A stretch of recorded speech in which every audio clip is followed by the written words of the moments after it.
Himachal welfare society और diet Hamirpur के सौजन्य से नई शिक्षा नीति क्रियान्वयन और चुनौतियां सेमिनार का आयोजन हमीरपुर के निजी कॉलेज में किया गया, जिसमें सरदार पटेल विश्वविद्यालय के उपकुलपति डी शर्मा ने बतौर मुख्य अतिथि शिरकत की।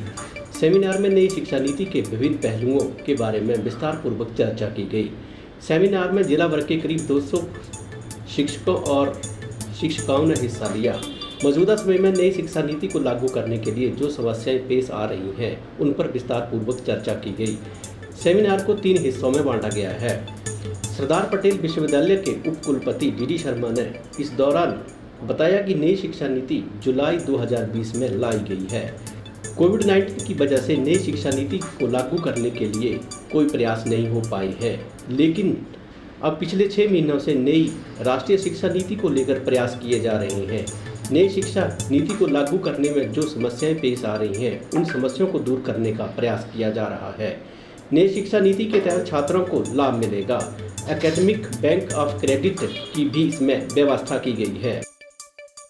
देखिए, राष्ट्रीय शिक्षा नीति जैसा पहले आप सब ज्ञात है कि जुलाई 2020 में आई, और आप जानते हैं कि 2020 से लेकर लगभग 1.5 साल तो कोविड की वजह से बहुत से प्रयास नहीं हो पाए हैं, और ये अभी हम कह सकते हैं कि करीब 6 महीने से ही जो है फिज़िकल वे में इसमें प्रयास हो रहे हैं। लेकिन काफ़ी चीज़ें जो है उसकी हुई है, और धीरे धीरे करके जो इसका एक फेज्ड मैनर में इसको इम्प्लीमेंटेशन का प्रयास करने की बात की गई है। बहुत सी चीज़ें हैं, हम बहुत सारी जो आशंकाएं हैं उसको धीरे धीरे करके दूर किया जा रहा है, और कुछ अच्छी चीज़ें जो है, क्योंकि अभी तक जो शिक्षा रही है वो एक कह सकते हैं कि हमारे एजुकेशनल इंस्टीट्यूट या टीचर सेंट्रिक रहती थी। इसको स्टूडेंट सेंट्रिक बनाया गया है कि विद्यार्थी अपनी चॉइस के हिसाब से क्या पढ़ना चाहता है, क्या भविष्य में करना चाहता है, वो सारे प्रयास इसमें किए गए हैं। और इसीलिए इसमें बहुत अच्छी जो बात है कि मल्टीपल एंट्री एग्ज़िट की बात की गई है कि कोई विद्यार्थी अगर साल बाद 2 साल बाद किसी वजह से जो है अपने व्यवसाय में जाता है तो बाद में अपनी डिग्री पूरा कर सकता है। इसलिए एकेडमिक बैंक ऑफ क्रेडिट की व्यवस्था की गई है इसमें। इसी तरह से जो एक दूसरा अच्छा पहलू है कि अभी तक एक जो आप कह सकते हैं कि पूरा एक रिजिड बाउंड्री थी, जिसमें कि वो आर्ट्स, साइंस, वोकेशनल और क्यूरिकुलर और एक्स्ट्रा क्यूरिकुलर में बहुत बाउंड्रीज़ थी बीच में, और किसी भी विद्यार्थी का जो सर्टिफिकेट होता था उसमें केवल जो उसके एकेडमिक सब्जेक्ट होते थे उसी को रिफ्लेक्ट किया जाता था। जब इसमें ये सारी चीज़ें होगी, कोई विद्यार्थी मान लीजिए हिस्ट्री, पॉलिटिकल साइंस में ज़्यादा अच्छा नहीं है, लेकिन वो बॉक्सिंग में, रेस में, आर्ट में काफ़ी अच्छा होगा, तो वो चीज़ें भी उसके सर्टिफिकेट में रिफ्लेक्ट होगी। तो वो क्यूरिकुलर और एक्स्ट्रा क्यूरिकुलर को भी इंटीग्रेट करने की बात इसमें की गई है। और इस तरह से जो धीरे धीरे करके जो एक सिंगल डिसिप्लिन यूनिवर्सिटीज़, कॉलेजेस खुले हैं, उसको जो है मल्टी डिसिप्लिनरी बनाया जाएगा। और अभी तक जो एफिलिएटेड कॉलेजेस की व्यवस्था है वो धीरे धीरे अगले 2035 तक, अगले 15 सालों में सारे कॉलेज जो है ऑटोनमस हो जाएंगे, वो अपनी डिग्री देंगे। जैसे आज की डेट में हम देखते हैं ना कि कुछ महाविद्यालयों का अपना नाम है, तो वो अपनी डिग्री देंगे, तो नेचुरली उसके हिसाब से कि कौन सी डिग्री आपने कहाँ से की है, विद्यार्थी अपने आल्मा मैटर के साथ अपने को जोड़ता है, तो एक वो चीज़ अच्छी रहेगी।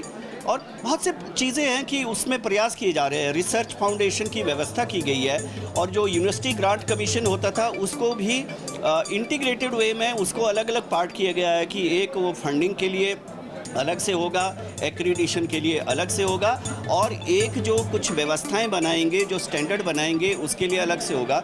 तो ये चीज़ें धीरे धीरे करके निश्चित रूप से मैं इसके बारे में काफ़ी आशान्वित हूँ कि अगले 2-3 सालों में वो चीज़ें धरातल पे नज़र आएगी। वहीं कौशल विकास निगम के समन्वयक नवीन शर्मा ने बताया कि नई राष्ट्रीय शिक्षा नीति को लागू करने को लेकर हमीरपुर के एक निजी कॉलेज में सेमिनार का आयोजन किया गया, जिसमें करीब 200 शिक्षकों ने हिस्सा लिया। उन्होंने बताया कि इस सेमिनार को 3 सत्रों में बांटा गया है। क्षेत्र में सेमिनार का मुख्य उद्देश्य शिक्षा क्षेत्र में शिक्षकों को नई राष्ट्रीय शिक्षा नीति के बारे में अवगत करवाना है।